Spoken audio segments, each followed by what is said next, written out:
Physics में electric field intensity find कर रहे थे इलेक्ट्रिक डाइपोल की वजह से, और उसके हम लोग दो पार्ट्स देख चुके थे, एक इक्वेटोरियल पोजीशन और सेकंड क्या है, एक्सियल पोजीशन। एक्सियल पोजीशन में क्या होता है कि दो इलेक्ट्रिक डाइपोल के एक्सिस में कोई पॉइंट प्रेजेंट होता है तो वहाँ फाइंड करना है, और इक्वेटोरियल जो पोजीशन होता है उस डाइपोल के परपेंडिकुलर लाइन पर कोई पॉइंट P प्रेजेंट है r डिस्टेंस पर, है ना, सेंटर से उसके, तो वहाँ पर इलेक्ट्रिक फील्ड फाइंड करना था। और आज हम लोग अन्य स्थिति पर इलेक्ट्रिक फील्ड इंटेंसिटी फाइंड करना सीखेंगे। अगर वो एक्सियल पोजीशन पर भी नहीं है और इक्वेटोरियल पोजीशन पर नहीं है, कहीं दूसरे जगह पर है, देन उसको हम कैसे कैलकुलेट करते हैं, तो इसके बारे में हम लोग देखेंगे। तो ये इसको कैलकुलेट करने के लिए आपको पूरा जानकारी चाहिए, इक्वेटोरियल और एक्सियल पोजीशन दोनों में क्या क्या होता है, ये दोनों चाहिए। अक्षीय स्थिति और निरक्षीय स्थिति में किस तरह से परिणामी यानी रिजल्टेंट इलेक्ट्रिक फील्ड इंटेंसिटी का डायरेक्शन किधर होता है, क्या नहीं होता, आपको पूरा जानकारी चाहिए, तब ये बनेगा, है ना। चलो स्टार्ट करते हैं। अन्य स्थिति पर विद्युत क्षेत्र की तीव्रता ज्ञात करना, किसके कारण से, विद्युत द्विध्रुव के कारण से। चलिए, तो यहाँ पर मैं एक पॉइंट लेता हूँ और यहाँ पर एक पॉइंट लेता हूँ, है ना। ये A है और ये B है। ये इस A पर -Q और ये क्या है, +Q, और इन दोनों के बीच की जो दूरी है उसको हम लोग 2n मान लिए, और इस द्विध्रुव का सेंटर यहाँ पर है, ठीक है ना। तो हम जो है इसके इस पोजीशन पर, this is the point P, यहाँ सेंटर से r दूरी पर एक पॉइंट P है ना, इस पर इलेक्ट्रिक फील्ड फाइंड करना है। तो ना तो वो एक्सियल पोजीशन पर है, ना ही इक्वेटोरियल पोजीशन पर है, वो अन्य डायरेक्शन पर है। लेट अस से इसके साथ एक थीटा डिग्री बनाया, ओके। तो यहाँ पर क्या है, AB एक क्या है, द्विध्रुव निकाय है, इलेक्ट्रिक डाइपोल है, इलेक्ट्रिक डाइपोल है।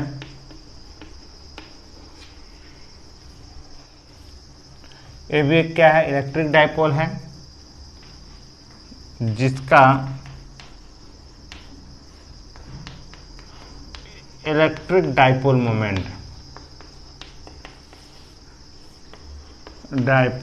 मोमेंट क्या होगा, P, और P इज इक्वल टू क्या हो जाएगा, एक चार्ज इंटू 2l, बीच की दूरी का गुणनफल, है ना। इसमें एक चार्ज का मैग्नीट्यूड और इन दोनों के बीच का डिस्टेंस का मल्टीप्लिकेशन होता है। तो इसका जो P का जो डायरेक्शन होगा, वो P का डायरेक्शन किधर होगा, आप जान रहे हैं माइनस से P की ओर होता है, इस तरह से P का डायरेक्शन है, ऐसा, है ना। तो यहाँ पर इसको हम लोग किस तरह से समझते हैं, आगे देखिए। तो ये P चूंकि क्या है, ये P वेक्टर क्वांटिटी है, और वेक्टर क्वांटिटी को हम लोग दो कंपोनेंट में रिजॉल्व कर सकते हैं, उसका घटक तोड़ सकते हैं। जैसे हम लोग पढ़े हैं कि अगर ये A वेक्टर है तो इसको समकोणिक वियोजन, है ना, राइट एंगल में इसको रिजॉल्व कर सकते हैं। और ये थीटा बना रहा है तो इधर को हम लोग A cos थीटा, और ये ऊपर वाला क्या हो जाएगा, A sin थीटा। अब A cos theta A sin theta कैसे आया आप जान रहे हैं, ओके। तो यहाँ पर यहाँ पूरा इलेक्ट्रिक डाइपोल मोमेंट का डायरेक्शन पूरा इधर है। तो हम एक काम करते हैं, इसका ना कुछ कंपोनेंट ऐसे डिवाइड कर देते हैं इस डायरेक्शन में, इलेक्ट्रिक डाइपोल मोमेंट का, ठीक, और इसका कुछ इस तरह से 90 डिग्री में, दो चीज में इसको डिवाइड करना है। क्लियर हो गया ना। AB इलेक्ट्रिक डाइपोल मोमेंट का एक हिस्सा ऐसे डिवाइड करें कि ये कौन से पोजीशन पर आ जाए, इसके एक्सियल, और एक हिस्सा ऐसे डिवाइड करें कि वो कौन सा हो जाए, इक्वेटोरियल। तो इसको मैं डिवाइड करके आपको बता रहा हूँ, तभी हम लोग निकालेंगे, क्योंकि हम लोग एक्सियल और इक्वेटोरियल पोजीशन पर इलेक्ट्रिक फील्ड इंटेंसिटी फाइंड करना सीखे हैं। तो इधर देखिए, मैं यहाँ पर डायग्राम को बना रहा हूँ फिर से, है ना। ये हमारा क्या है, ए और बी है, जिस पर -q और ये क्या है, +q चार्ज है। तो ये क्या है, हमारा वैद्युत द्विध्रुव का सेंटर है। और यहाँ पर मैं एक मिनट, कहाँ गया डस्टर, यहाँ पर बनाता हूँ। ये ए बी, ये 2L है और ये इसका सेंटर है, और यहाँ पर एक पॉइंट P है, ठीक है ना। तो इसका एक पार्ट इधर, तो इसको हम लोग कलर में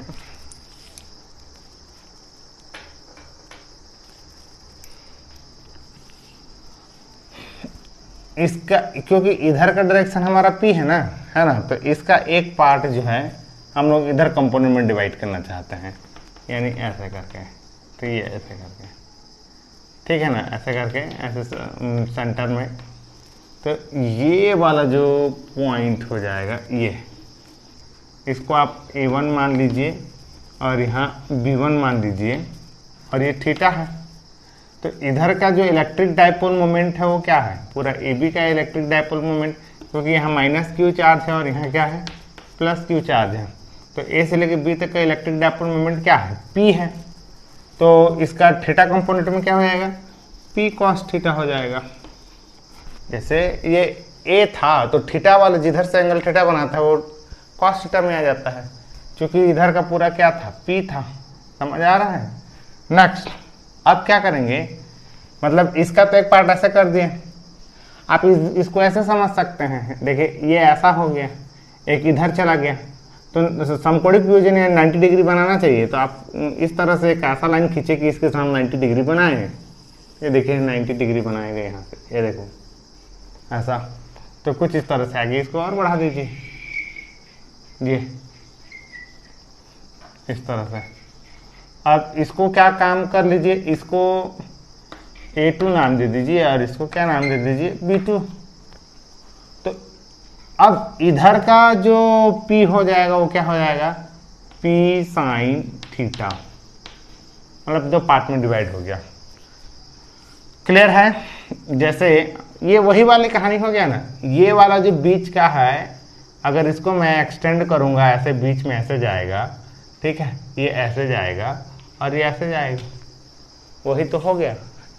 ये देखिए, ये रहा P, ये रहा P cos थीटा, ये रहा P sin थीटा। तो इसको भी एक्सटेंड, इधर भी एक्सटेंड, डायपोल के टर्म में आ गया। तो अब आगे देखिए, पहला यहां पर A1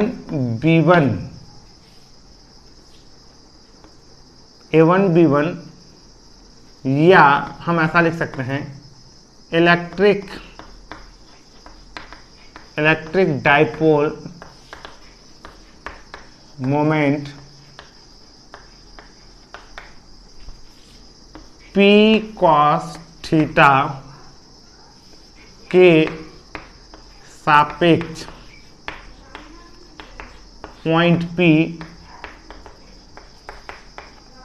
कौन सी स्थिति में हो गया, आप जान रहे हैं। अब ये A1 B1 का जो इलेक्ट्रिक डायपोल मोमेंट है, यहाँ पर इतना चार्ज है कि इनका electric dipole moment P cos theta हो गया।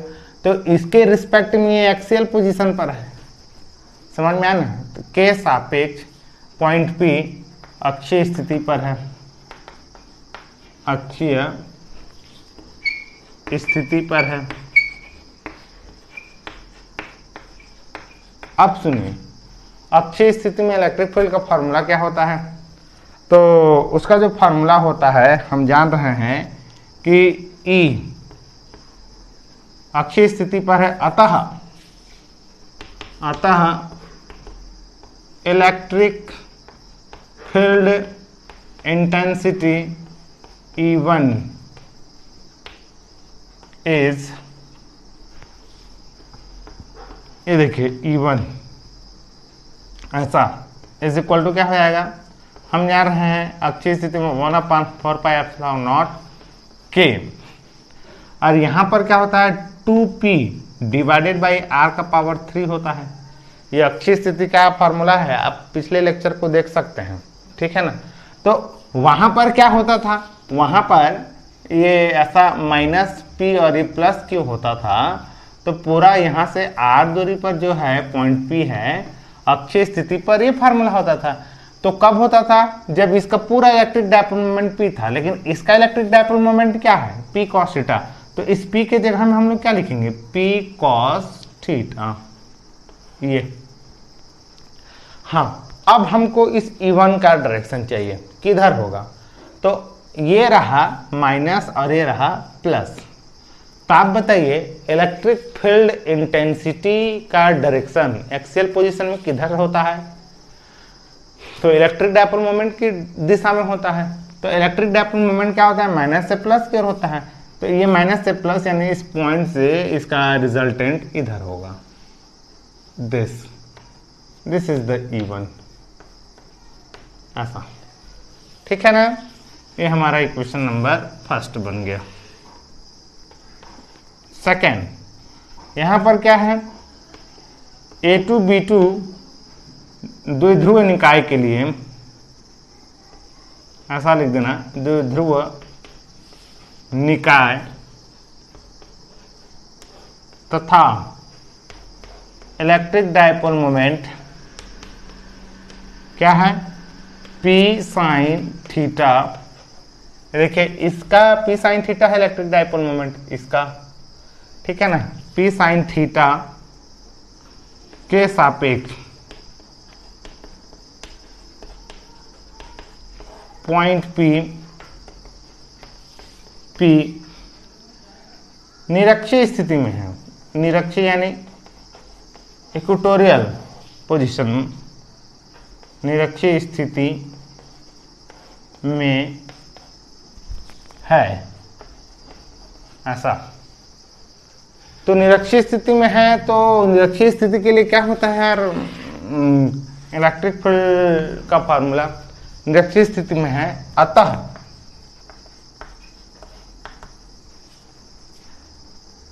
इलेक्ट्रिक फील्ड इंटेंसिटी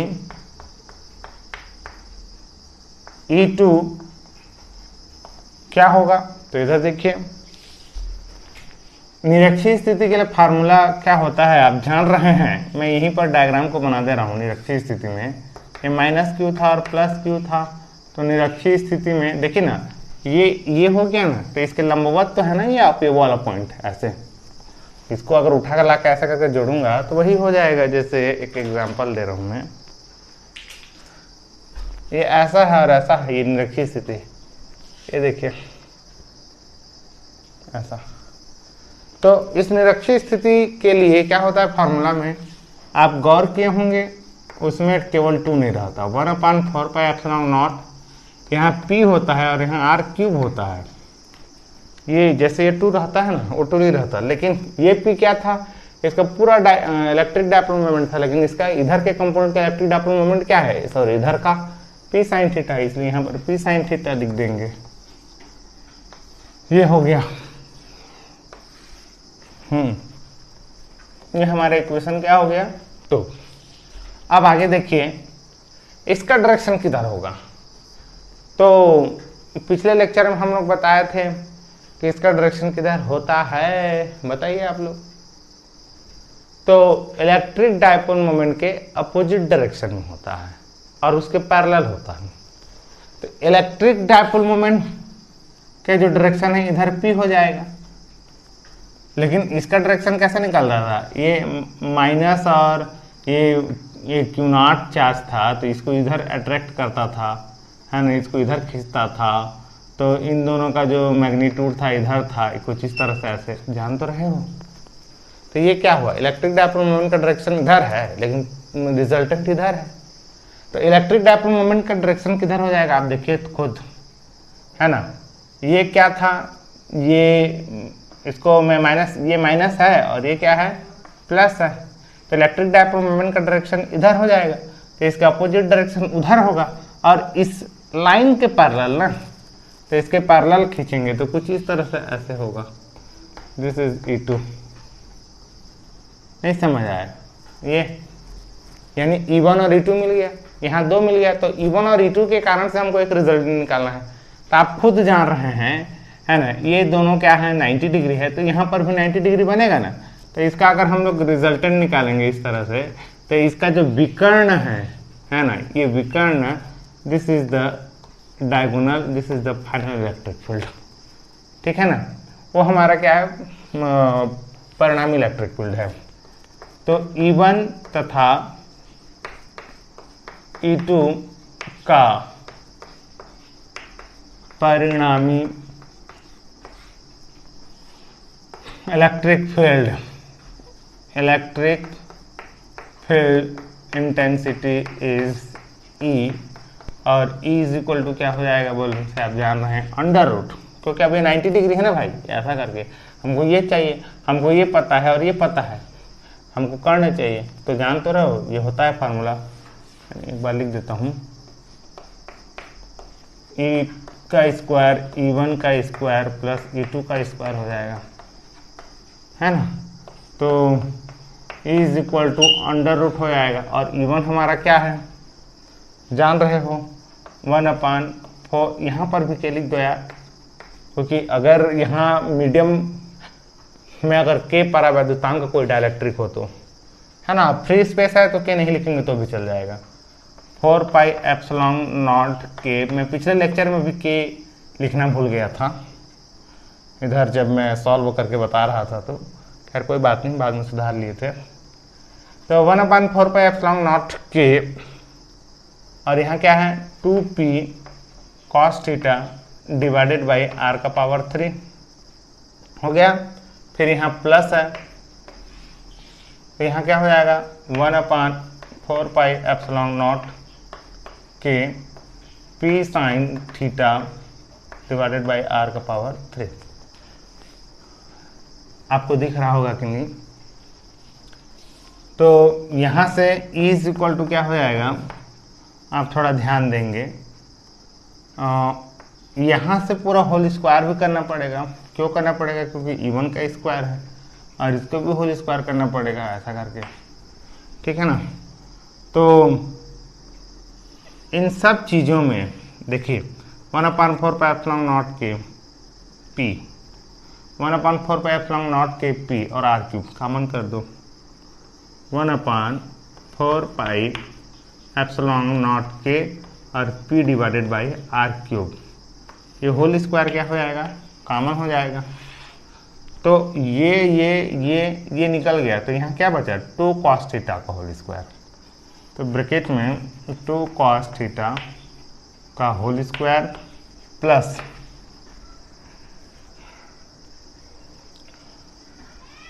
निकल गया, तो यहाँ पर क्या बच गया साइन थीटा का होल स्क्वायर। क्लियर है। तो यहाँ से फिर जान तो रहे हो स्क्वायर और रूट कैंसिल हो जाएगा, तो ये बंदा बाहर हो जाएगा। तो 1/4πε0 के and p divided by r³ और under root of what is this, यहाँ 2 दूनी 4 हो जाएगा और cos स्क्वायर थीटा हो जाएगा। तो साइन स्क्वायर थीटा का फार्मूला क्या होता है 1 - cos स्क्वायर थीटा होता है। तो इस तरह से ऐसे इसको रीअरेंज कर दीजिए। तो E इज इक्वल टू क्या हो जाएगा 1/4πε0 के p डिवाइडेड बाई r³ हो जाएगा और under root 1 + 3 cos square theta. तो ये जो फार्मूला है ना, ये अन्य स्थिति पर इलेक्ट्रिक फील्ड इंटेंसिटी फाइंड करने का फार्मूला है, और उसका डायरेक्शन कैसे होगा उसको तो मैं बता दिया। अच्छा ये बताइए, हमारा तो बेसिक ओरिजिनल चीज़ तो ये है, तो इस पॉइंट को मुझे एक अच्छी स्थिति में यहाँ पर लाके करना है। तो ये थीटा का मान धीरे धीरे क्या हो जाएगा यार, खुद सोचिए। अगर ऐसा इस डायरेक्शन में था तो इस पॉइंट को पी को इधर लाऊंगा, तो इसको मैं ऐसे डाउन करूंगा ऐसे करके। तो ये कौन सी स्थिति में आ गया, अच्छी स्थिति में, एक्सियल पोजीशन पर। तो एक्सियल पोजीशन पर आया उस समय थीटा का वैल्यू क्या हो गया 0। तो यहाँ पर आप एक बात भी समझ सकते हैं, स्थिति position number 1 first, theta is equal to 0 तो वो कौन सी स्थिति में होगा? अक्षीय स्थिति में, है ना, अक्षीय स्थिति। तो अक्षीय स्थिति में जो फार्मूला होता है वो फार्मूला ये ला के देगा क्या? चेक करके देखिए, यहाँ थीटा का वैल्यू 0 रख दीजिए और काश 0 का वैल्यू 1 होता है ना। तो 1 + 3 4, और 4 का स्क्वायर रूट क्या होगा? 2, तो यहाँ पर 2 आ जाएगा। तो दैट मीन्स क्या हो जाएगा? Electric field is equal to 1/4πε0k, यहाँ 2p/r³। ये देखिए अक्षीय स्थिति के लिए आ गया। सेकेंड,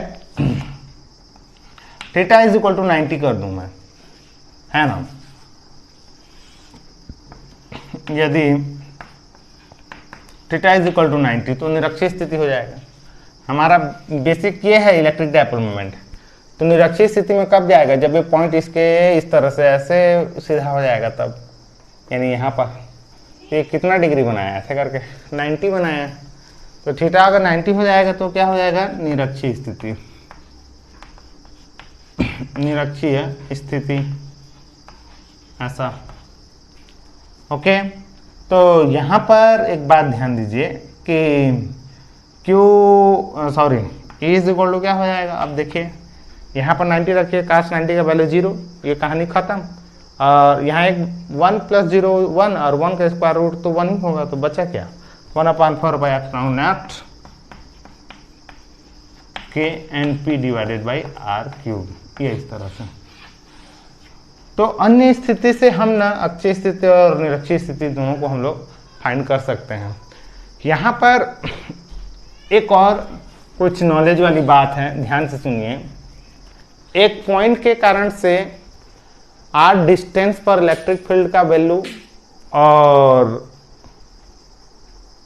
इलेक्ट्रिक डायपोल के कारण से r डिस्टेंस पर इलेक्ट्रिक फील्ड का वैल्यू, दोनों में से अगर डिस्टेंस को हम लोग बढ़ाते चले जाते हैं, एक पॉइंट के कारण से इलेक्ट्रिक फील्ड का वैल्यू और एक इलेक्ट्रिक डायपोल के कारण से इलेक्ट्रिक फील्ड का वैल्यू, अगर दोनों में से r को बढ़ाते चले जाएंगे तो E का मान डिक्रीज होगा, लेकिन फास्ट कौन डिक्रीज होगा? क्वेश्चन आ गया, तो आप कैसे करेंगे? तो इधर सुनिए इसका आंसर।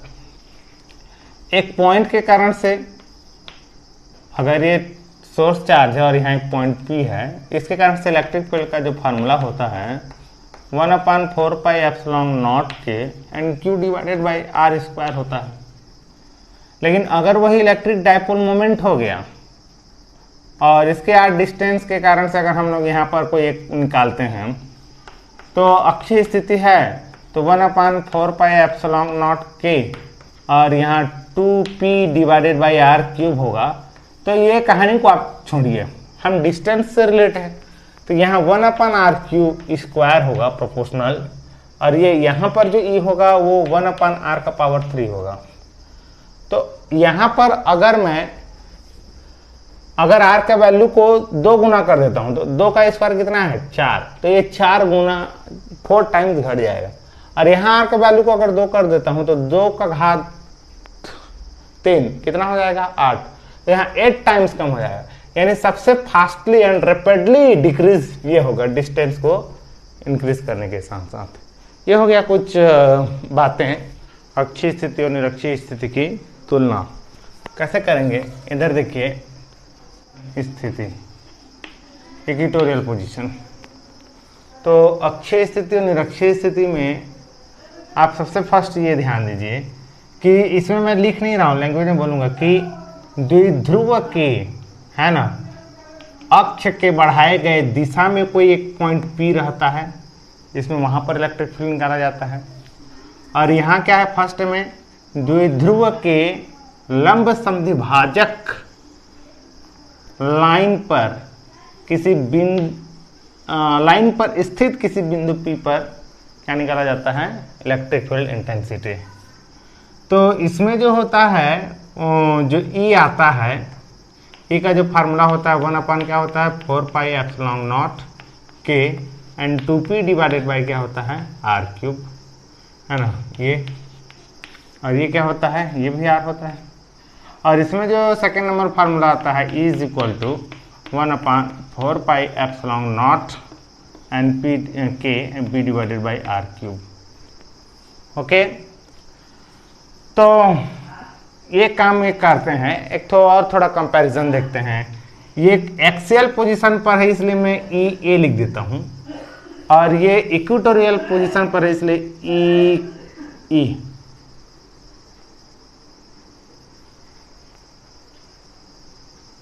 ये एक्सियल पोजीशन पर है इसलिए ई ए, और ये इक्वेटोरियल पोजीशन पर है इसलिए ई ई। थोड़ा आप ध्यान दीजिए, मैं यहां से कुछ लाइन को समझाने के लिए ब्रेक कर रहा हूं कि E E is equal to 1/4πε0 के है ना, और p divided by are cube. 1/4πε0 के p divided by are cube के जगह में हम क्या लिख सकते हैं, ई क्यू। यहाँ क्या है 2 और यहाँ क्या है ई क्यू। मतलब थर्ड नंबर क्या हो सकता है कि जो अक्षीय सेम दूरी पर ना, सेम डिस्टेंस पर अक्षीय स्थिति की विद्युत क्षेत्र, अक्षीय स्थिति में विद्युत क्षेत्र की तीव्रता निरक्षीय स्थिति में विद्युत क्षेत्र की तीव्रता का क्या होता है, 2 गुना होता है। समझ में आना? तो यहां पर आप लिख सकते हैं समान दूरी पर अक्षीय स्थिति में इलेक्ट्रिक फील्ड इंटेंसिटी का मान निरक्षीय स्थिति के इलेक्ट्रिक फील्ड इंटेंसिटी का क्या होता है, 2 गुना होता है, डबल होता है। अच्छा, अगर मैं ई को लिखूंगा तो क्या ई ए डिवाइडेड बाई 2 नहीं लिख सकता इसी को? तो यहां पर मैं क्या लिखूंगा, निरक्षीय स्थिति में विद्युत समान दूरी पर स्थित, समान दूरी पर स्थित बिंदु P का विद्युत क्षेत्र की तीव्रता अक्षीय स्थिति में विद्युत क्षेत्र की तीव्रता का क्या होता है, आधा होता है। ये आप सेकंड लिख सकते हैं। ठीक, फोर्थ नंबर में हम ये भी देख सकते हैं कि इसमें इलेक्ट्रिक फील्ड, परिणामी इलेक्ट्रिक फील्ड का जो डायरेक्शन है वो P के डायरेक्शन के साथ होता है। यानी P जिधर होगा इसका एक एक्सियल पोजीशन के, मतलब इसका परिणामी विद्युत क्षेत्र जो आएगा वो वैद्युत द्विध्रुव आघूर्ण के दिशा में होता है। ठीक है ना? और यहाँ पर जो होता है इसमें क्या होता है, अगर P का डायरेक्शन इधर है तो इसके समांतर और अपोजिट डायरेक्शन में इक्वेटोरियल का होता है, इस तरह से। तो ये हमारे अक्षीय स्थिति और क्या है, निरक्षीय स्थिति के कुछ क्या है, कंपैरिजन है। तो आप समझ रहे हैं ना कि इसमें क्या हो रहा है कि अगर ये कोई डायपोल है ना, ये प्लस P है और ये क्या है, जो भी है माइनस Q है और ये क्या है प्लस Q, इसके कारण से एक डायपोल बना। तो इससे r डिस्टेंस पर अगर यहाँ पर इलेक्ट्रिक फील्ड इंटेंसिटी का मान अगर 40 है तो इसको अगर मैं यहाँ रख दूंगा तो 40 से कुछ कम हो जाएगा, यहाँ रख दूंगा और कम हो जाएगा, यहाँ रखूंगा कम हो जाएगा। और अगर एग्जैक्ट 90 डिग्री पर इस तरह से अगर इसी पॉइंट को उठाकर अगर मैं यहाँ रख दूंगा तो मुझे 20 मिल जाएगा, आधा जस्ट। तो ये कम होते चला जाता है ना? तो ये बात समझ आया कि नहीं आया? तो खैर, अब आगे हम लोग एक और पॉइंट पर हम लोग डिस्कस करेंगे कि हम इलेक्ट्रिक फील्ड का फार्मूला क्या जानते हैं कि 1/4πε0 एंड Q डिवाइडेड बाई क्या है, R स्क्वायर। लेकिन आप थोड़ा ध्यान दीजिए, यानी ये एक निकाय है, सिस्टम, क्वेश्चन पूछ रहा हूं, सिस्टम, यहां पर क्या है माइनस और ये प्लस Q। तो इस सिस्टम का नेट चार्ज क्या है, 0। नेट चार्ज क्या है, नेट चार्ज विल बी 0। तो इसके कारण से क्या इलेक्ट्रिक फील्ड प्रोड्यूस होना चाहिए क्या, नहीं, तो इलेक्ट्रिक फील्ड भी क्या हो जाना चाहिए, 0। लेकिन हमने देखा है कि इस डायपोल के कारण से इज इक्वल टू होता है, अगर अक्षीय स्थिति है यानी अक्षीय स्थिति है, अन्य कोई स्थिति है, 1/4 के P divided by are cube और अंडर रूट 1 + 3 cos थीटा में सारे पोजीशन के लिए लेता हूँ, है ना। तो हमने देखा है कि इसके कारण से इलेक्ट्रिक फील्ड जीरो नहीं होता, ये फार्मूला जिंदा है। ओके, तो इसका क्या है, नेट चार्ज जीरो होने के अकॉर्डिंग इसका नेट इलेक्ट्रिक फील्ड जीरो हो जाना चाहिए, लेकिन यहाँ पर नेट चार्ज जीरो है बट इलेक्ट्रिक फील्ड नहीं है। तो उसका रीजन क्या है बताओ।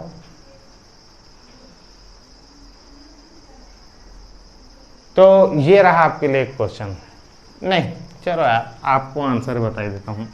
अच्छा, P इक्वल टू क्या होता है, Q इंटू क्या होता है 2L, ठीक है ना। अगर इन दोनों के बीच की दूरी, अच्छा मैं पहले उसका आंसर बता देता हूँ कि क्या होता है। अगर -Q है और यहाँ पर क्या है +Q है, समझे। तो अगर इस पॉइंट पर अगर निकालना है तो इसके कारण से यहाँ का जो डिस्टेंस है वो कुछ यहाँ से ज़्यादा है, और यहाँ का डिस्टेंस यहाँ से क्या है कुछ कम है। ये R1 और ये क्या है R2। तो चूंकि डिस्टेंस अलग अलग हो रहा है इसलिए इसके कारण से एक इलेक्ट्रिक फील्ड अलग होगा और इसके कारण से एक इलेक्ट्रिक फील्ड क्या होगा अलग होगा, है ना। और दोनों एक दूसरे के क्या होंगे अपोजिट होंगे। तो एक ज़्यादा होगा, ये क्या हो जाएगा, ये इसके कारण से इलेक्ट्रिक फील्ड जो है ये कम हो जाएगा और इसके कारण से इलेक्ट्रिक फील्ड का मान क्या हो जाएगा ज़्यादा, और अपोजिट है तो ज़्यादा में कम को घटाएंगे तो कुछ तो बचेगा। समझ आ गया ना, ये वाला एक स्थिति हो गया। अच्छा, अगर जैसे जैसे मैं डिस्टेंस को अगर कम करते जाता हूँ और ये -Q को मैं इसी के ऊपर ले आया, -Q कर दिया, अब दोनों का डिस्टेंस क्या हो गया इक्वल हो गया। तो दोनों का डिस्टेंस इक्वल हो जाएगा तो E1 इज इक्वल टू क्या हो जाएगा E2 हो जाएगा, और एक दूसरे के क्या है अपोजिट हैं। तो एक दूसरे के अपोजिट होने की वजह से, है ना, ये कितना हो जाएगा क्योंकि 180 डिग्री बनाता है, तो यहाँ पर इलेक्ट्रिक फील्ड का वैल्यू फिर क्या हो जाएगा 0 हो जाएगा। अच्छा, आप फिर ये सोच रहे होंगे कि यदि हम लोग, तो यानी इलेक्ट्रिक फील्ड परिमाण इक्वल हो जाने से ही नहीं, परिमाण इक्वल होना चाहिए और साथ में अपोजिट भी होना चाहिए तब 0 होगा। तो सर आप यहाँ पर बोल रहे थे कि यहाँ से यहाँ का डिस्टेंस अलग है और इस चार्ज से यहाँ का डिस्टेंस अलग है, तो अलग अलग के कारण से एक नेट इलेक्ट्रिक फील्ड निकल गया बोल रहे हैं आप। लेकिन इक्वेटोरियल पोजीशन में तो नहीं होता ऐसा। ये देखिए, ये वाला यानी -Q के कारण से और यहाँ क्या है +Q के कारण से, ये वाला डिस्टेंस को हम लोग सेम कैलकुलेट किए थे। अंडर रूट क्या किए थे R² + L², और इसको भी अंडर रूट R² प्लस क्या है L²। तो डिस्टेंस सेम की वजह से तो E1 और E2 क्या हो गए इक्वल हो गए। अब यहाँ इक्वल हो गए तो इलेक्ट्रिक फील्ड कैंसिल कर देना चाहिए, तो नहीं, इसके कारण से कुछ इधर है, इसके कारण से कुछ इधर है, तो ये एक दूसरे का अपोजिट नहीं है। हाँ, लेकिन अगर हम लोग दोनों को क्या कर दें, इधर देखिए, अगर मैं इसको यहाँ पर ले आऊँ और इसको मैं यहाँ ले आऊँ, ठीक है ना, तो अगर इसको मैं यहाँ लाते जाऊँगा, एनिमेशन देखते रहिए, ये चार्ज ऐसे था, इस चार्ज के कारण से इलेक्ट्रिक फील्ड ऐसे था, ये तो जैसे जैसे ये चार्ज जैसे जैसे यहाँ अंदर आएगा, यहाँ आ गया, तो इसके कारण से इलेक्ट्रिक फील्ड जब ऐसे बनेगा, देखिए ये थोड़ा उधर चला गया, यानी ये पॉइंट जैसे इधर आ रहा है, ये जो लाइन है वो उधर चला जा रहा है, और ये पॉइंट इधर आएगा, तो अगर इसको मैं यहाँ से अगर ज्वाइन करूँगा तो ये पॉइंट जो है अब यहाँ आ जाएगा, इलेक्ट्रिक फील्ड इधर आ जा रहा है। तो जैसे जैसे ये यहाँ आ गया इलेक्ट्रिक फील्ड इधर आ गया, और जैसे जैसे ये यहाँ आ गया इलेक्ट्रिक फील्ड अब ये उधर जा रहा है इधर, तो ये इधर से ऐसे आ गया। तो अब इस कंडीशन में क्या हुआ, ये ऊपर हो गया, ये नीचे हो गया, परिमाण इक्वल और 180 डिग्री बन गया, यहाँ 0 हो जाएगा। तो अगर P 0 हो जाता है 2L × A, अगर 2L का वैल्यू अगर 0 हो गया, P 0 हो गया, 0 हो गया, इलेक्ट्रिक फील्ड 0। तो ये है कुछ इसके तो इसका मेन रिजल्ट क्या निकला कि इलेक्ट्रिक डायपोल मोमेंट जो होता है उसका नेट चार्ज 0 होने के बाद भी उसका एक इलेक्ट्रिक फील्ड होता है। आप याद रखेंगे इसको। तो हम लोग आज का लेक्चर इतना करते हैं, और इसके लिए आप कॉपी वापी सब नोट्स वोट्स बनाइए, है ना।